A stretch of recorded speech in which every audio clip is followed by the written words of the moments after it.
had been earlier put in closure in the interest of the public, and we are very welcome to this judgment, and we thank the board for having been very objective in handling this matter. On Tuesday, the Kenya Medical and Dentist Board Council revoked the license of Rai Family Hospital in Nairobi following claims of diverting vaccines to other unauthorized premises. On to matters education, where the Education Cabinet Secretary Professor George Magoha says lack of school uniforms should not hinder students in day schools from reporting to school. Professor Magoha says all Form 1 students in day schools must report to school with or without uniform. Now, the Cabinet Secretary spoke as he led a door-to-door campaign in search of learners in Nairobi who are yet to report to school.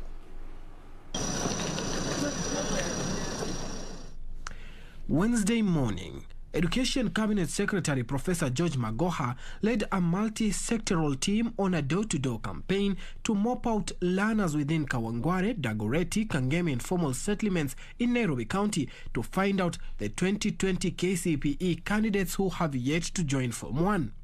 The exercise mainly targeting 3 girls admitted to Nembu Girls High School and are yet to report. We are interested in the child. Are you listening? If there's a child at home, we shall make sure that that child goes to school. If the mother becomes an obstacle, situko na polisi na pingo hapa. Professor Magoha making it clear that school uniform is not mandatory for those reporting to Form 1 in day schools. If you don't want to go to a day school, we will take you there. Tutakupeleka huko. The only thing that a child needs is a uniform. And I'm saying where we are reaching now, if a child has no uniform, let the teachers take the child. According to the CS, 75% of the schools in the country are day with enough teachers and facilities, and no child should be left behind. If you identify a child who is genuinely needy and requires to be assisted, and you let us know. But the bottom line is that no parent has capacity to say that the child is not going to school and there is a day school around there which is within 3-kilometer radius. Professor Magoha urging Kenyans to notify his office of any child yet to report to school.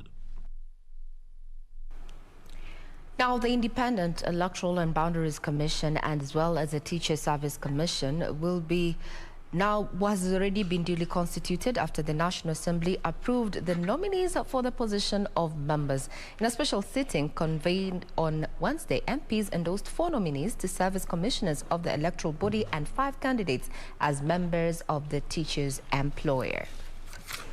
After holding approval meetings to consider the nomination of Juliana Cherera, Francis Madenge Wanderi, Irene Cherop Masit, and Justus Abonyo Nyanganya as commissioners of the Independent Electoral and Boundaries Commission, the National Assembly Justice and Legal Affairs Committee returned to the August House with a verdict.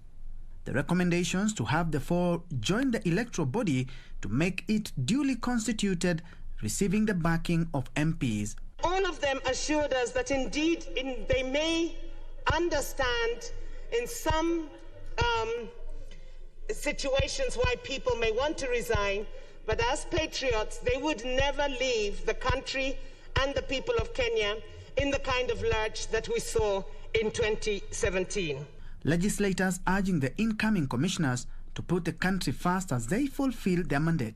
The process leading to the election is as important for the integrity of the election as the actual voting and the declaration of results.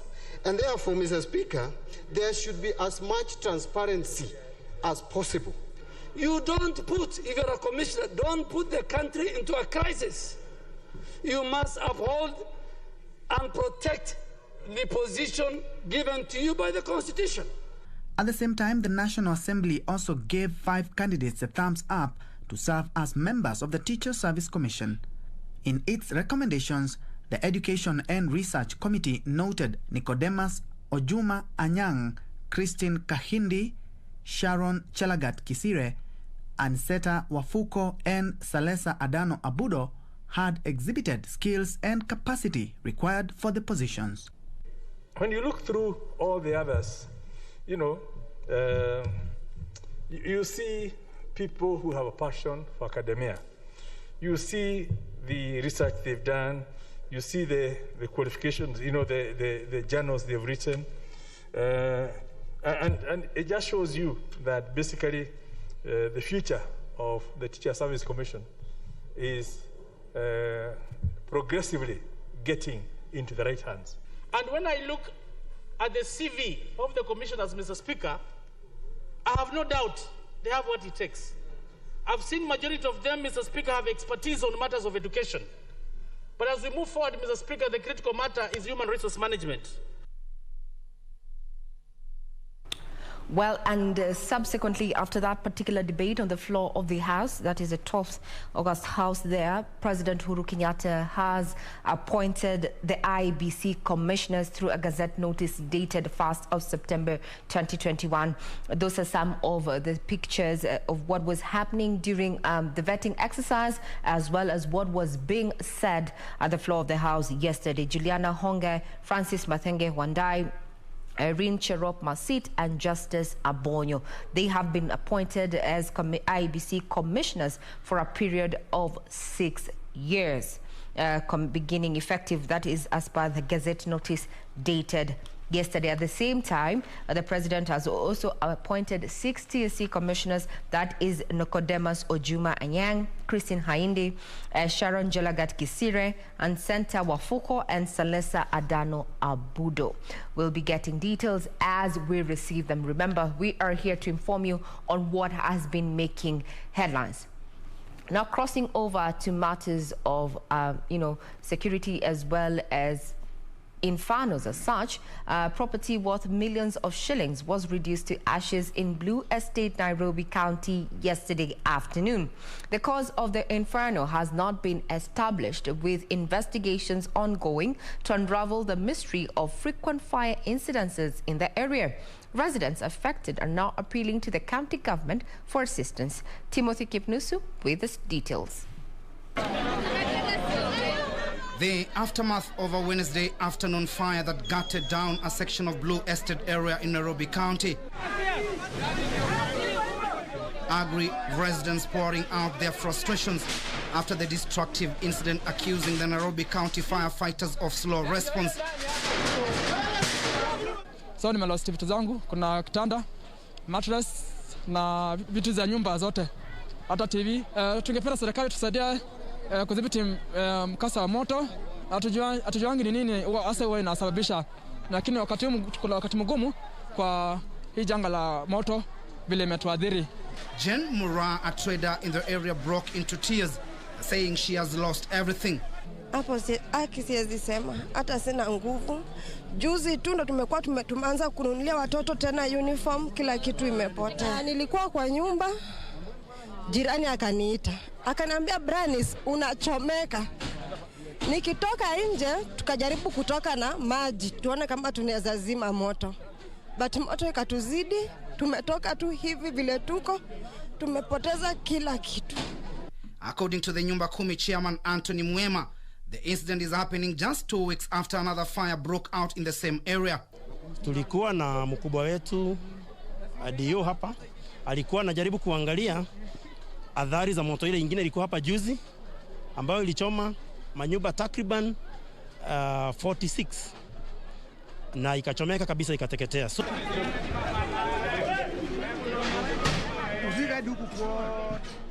they however refuted claims the latest incident was a result of a row between the landlords and the tenants. Hakuna kitu kama kimeonekana kama kuna uhasama ama kuna mvutano. Hawa wananchi hapa wanaweza kuambia na kukwambia ukweli. Sisi huwa tunaishi kwa ushirikiano mzuri sana. So why the repetitive cases of, fire at that particular area? Remember, we welcome your feedback in regard to this and so much other stories that we have lined up for you. Now, to the corridors of justice, where the bodies of the 2 KIANJOKOMA brothers who died in unclear circumstances while in police custody will not be exhumed. This is after the High Court declined an application by the 6 police officers linked to the deaths to have the bodies exhumed for an independent post-mortem to ascertain the cause of death. The 6 officers were expected to be charged with murder on Thursday, which is today. The bodies of Benson Njiru and Emmanuel Mutura will not be exhumed after all. The High Court declined an appeal by the 6 police officers held in connection to their deaths to have the bodies exhumed and have an independent inquest conducted. The Independent Policing Oversight Authority, IPOA, and the Director of Public Prosecution noted that exhuming the bodies of the 2 brothers will cause untold psychological pain and suffering to the family, who are still mourning. My Lord, plea taking, if it goes tomorrow, it will greatly prejudice the 6, their jobs, their reputation. They are the darling of the court. And that is why they came, for their fundamental human rights to be protected. The 6 suspects will be charged on Thursday after the court declined their application to defer murder charges plea. They will be accorded state counsel since their lawyers recused themselves from the matter. Elsewhere, Benson Melonyi Mungai, the main suspect in connection to the murder of 4 young men in Kitengela on August the 6th, will be charged with murder on September the 9th. He is expected to be charged at the Machakos High Court alongside other suspects who were arrested after the incidents. And a Machakos court has issued a warrant of arrest to Machakos County Governor Alfred Mutua for allegedly trespassing in a private property. The governor is alleged to have used graders to destroy a parcel of land belonging to David Gitao and refused to settle a court fine of 5 million shillings. Gitao's lawyer has served the area OCS with a warrant that was issued by the Machakos High Court Deputy Court Registrar. They have been defying the court. I did not defy, and the court decided to give them another chance and asked me to ask us, the lawyers, Nyangito, appearing for my client, the petitioner, to serve him again, and which professionally we served. The OCS has received the order from the Honorable Court, and of which now is going to act and effect immediate arrest of the governor. From the corridors of justice, we cross over to the business arena, where coffee traders are petitioning Parliament to compel the Nairobi Coffee Exchange to admit all duly licensed brokerage firms appointed by the Capital Markets Authority. The National Coffee Corporation Federation of Kenya says policy pronouncements by Agriculture Cabinet Secretary Peter Munya on coffee marketing are causing confusion, and Parliament should revoke them. Been arrow between Agriculture Cabinet Secretary Peter Munya and the Capital Markets Authority over regulation of coffee marketing. The Coffee General Regulations of 2019 and Capital Markets Coffee Exchange Regulations of 2020 mandates the Capital Markets Authority to regulate coffee trading. However, Munya is of the opinion that CMA should not be involved in coffee marketing, rather restrict themselves to regulation of trading of stocks. So there is nowhere in the law where CMA has been given mandate to license auctions. Then they should even license Ukulima market as an auction. Let them concentrate on stock markets and the capital markets. The National Coffee Cooperative Federation of Kenya have waded in, petitioning Parliament to help end this stalemate by revoking on policy pronouncement by the Agriculture Cabinet Secretary, such as mandating AFA to regulate all coffee traders. And so their prayer is that this should be, marketing licenses should be revoked.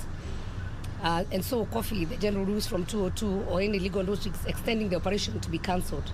They say even though CMA licensed 5 traders, the Nairobi Coffee Exchange auction has rejected their request for admission, citing Legal Notice 104 and clearance from the Agriculture Cabinet Secretary.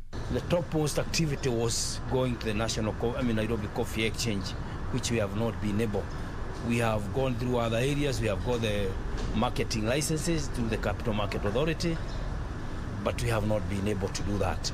The Federation wants the Nairobi Coffee Exchange to immediately appoint direct settlement system provider to facilitate coffee trading.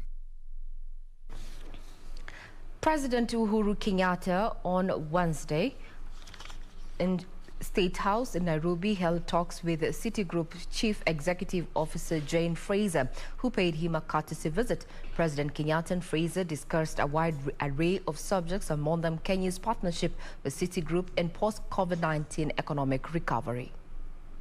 Loan defaulters with the credit reference bureaus. While announcing the decision, the central bank voiced concern that the digital lenders were using cruel methods to recover cash from borrowers. Digital lenders, however, insist listing loan defaulters with the credit reference bureaus would de-risk loans and reduce the cost of loans. Denying these digital lenders access to this platform to get more information on the borrowers makes that product more risky.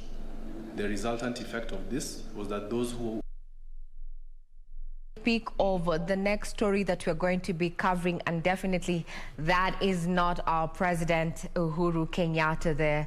That is none other than the digital lending platforms that have vowed to reduce lending rates if the government allows them to list loan defaulters with a credit reference bureau.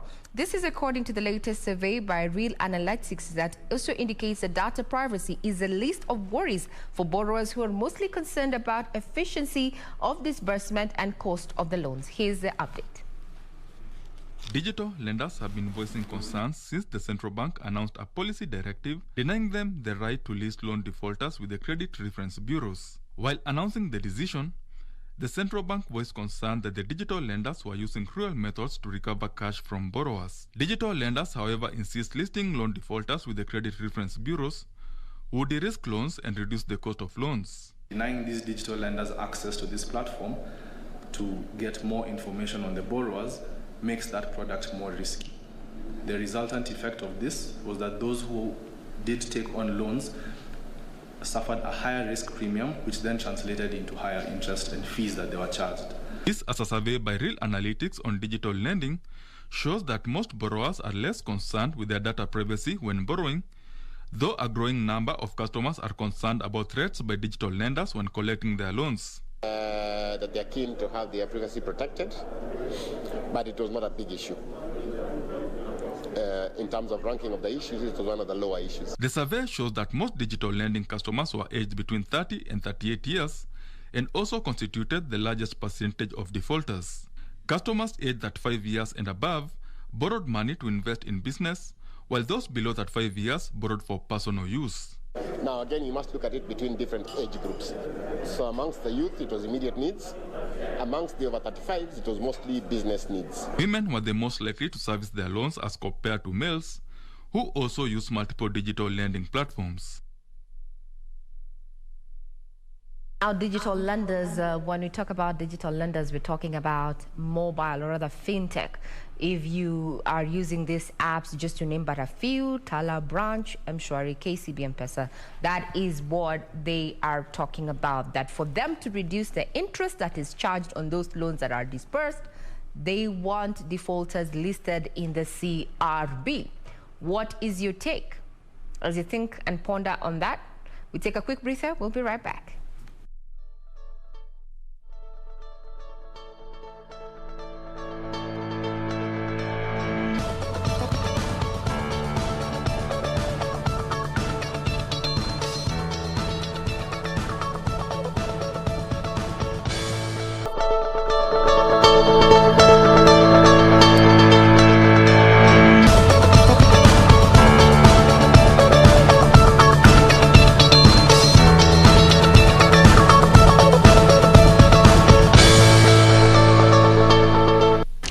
Good morning. If you're tuning in, this is In the Headlines on Good Morning Kenya, and I'm Regina Manyara.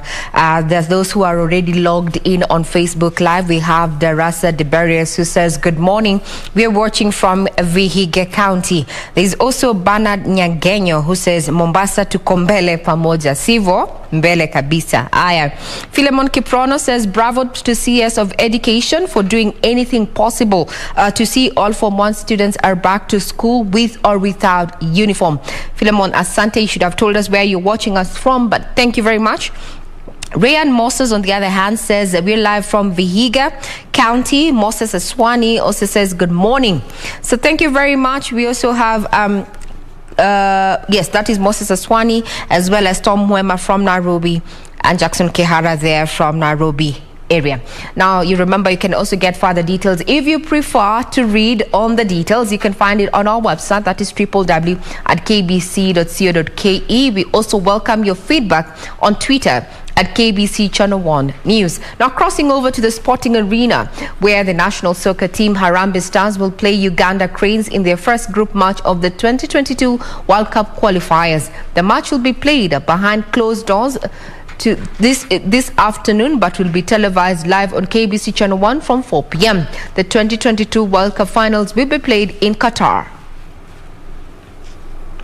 Football Kenya Federation President Nick Mwendwa says they are on a mission to see national soccer team Harambee Stars qualify for the World Cup for the first time in their history. Stars begin their campaign at home against Uganda Cranes, hoping to secure 3 points in their first match to redeem themselves after missing on a place at the Africa Cup of Nations. They play Uganda without key players Victor Wanyama, Joash Onyango, Johanna Omolo and Ayub Timbe, but boast of key players including Joseph Okumu, Eric Ouma, Michael Olunga and Eric Johanna. The match will be played behind closed doors as part of the COVID-19 prevention measures, but will be televised live on KBC Channel 1. Harambee Stars will also play Mali and Rwanda in their group stage of the qualifiers. Meanwhile, national football deaf teams have continued with their preparations ahead of the Africa Deaflympic qualifiers set to be held from the 11th of this month to 25th of this month at the Kasarani Stadium. Final squads will be named later this month before the start of the championship, which will act as qualifiers to the World Championships to be held in Brazil next year. We have actually formed a deaf national team for the first time, and we actually think that after this event, we would wish that you let us not stop there. Let us find a way in which we can involve these boys and even develop more talent, so that by the next time when we will be calling for the national team, we'll actually have somewhere to start from. I feel okay because my objective is to train, and what's important is to ensure that we cooperate as a team, we pass the balls well, and ensure that we beat other countries which come. I don't fear, and I think we can defeat other countries. 16 teams have already confirmed participation in the continental tournament. The event will also include basketball competitions, which is also a qualifier to the world event. Well, all the best to our team. Remember, KBC is your true sports partner, so make a date. 4 p.m. today, we're going to be televising that match. All the best to our men there in the field. Now, talking about men and their performance, national men's basketball team was eliminated from the ongoing FIBA Afrobasket Championship in Kigali, Rwanda. The team, coached by Liz Mills, was beaten by South Sudan 60-58 in the second qualification round of the quarterfinals. South Sudan advanced to the quarterfinals, where they'll take on reigning African champions Tunisia today. Gets it over to Bush. Kenya Morans, coached by Liz Mills, was beaten by South Sudan 60-58 in the second qualification round to the quarterfinals. Even though South Sudan led Kenya by 20 points at the same point, Team Morans never gave up and almost took the lead later in the game.